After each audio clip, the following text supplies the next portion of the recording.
Synthetic muscles, presented by Science at NASA. Muscles are a miracle of nature. They convert energy into motion more efficiently than any gasoline engine or electric motor. They're extremely resilient and even heal themselves. Instead of degrading with use, our muscles become stronger the more we work them. Researchers have long sought a way to recreate that miracle in prosthetics. So far, no one has succeeded. But Lenore Rasmussen, principal investigator for the U.S. National Lab-sponsored synthetic muscle investigation on the International Space Station, is getting closer. Rasmussen has been focusing her efforts on creating a new type of material for making lifelike, flexible, strong prosthetic devices that are appealing in both form and function. Her quest has led her to a class of smart materials called electroactive polymers. Rasmussen has explained that smart materials react to external stimuli such as light, temperature, and electricity. Like real muscles, electroactive polymers react to electricity, bending in response to an electrical impulse, while real muscles contract. She wanted to find a material that would contract and also expand to affect movement. To develop it, she took any possible candidate and zapped it. She has a personal reason for her quest.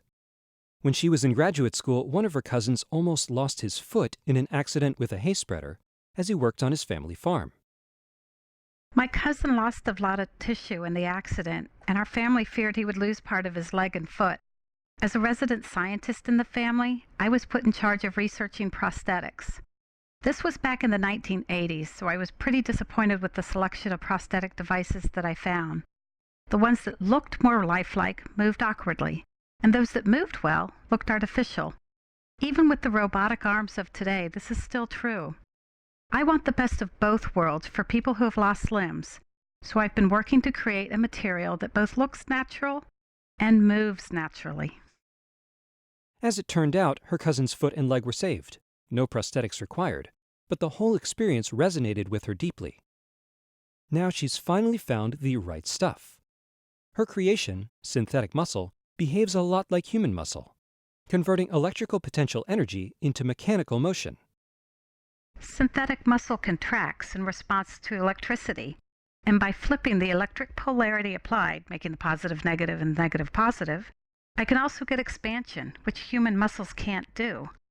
The result is this material can bend, stretch, and contract or expand in any direction. What does all this have to do with space travel? The synthetic muscle she has created could also be used to create humanoid robots that can go where people can't or don't want to go.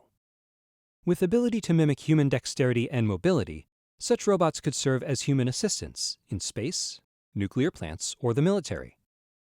In fact, synthetic muscle samples are being tested for radiation resistance in the synthetic muscle investigation on the station, where the environment allows the samples to be exposed to a wide variety of radiation all at the same time. Variations of the material, with different additives and coatings, were sent to the space station and attached to lesser protected areas of its interior in April. The samples are being photographed every 5 to 6 weeks during exposure before returning to Earth in 2016, where they'll be examined to see how they held up. We are still in the early stages of working with synthetic muscle, but the future looks promising, both on Earth and in space. For more on investigations on the International Space Station, go to www.nasa.gov/station. Find more smart science news at science.nasa.gov.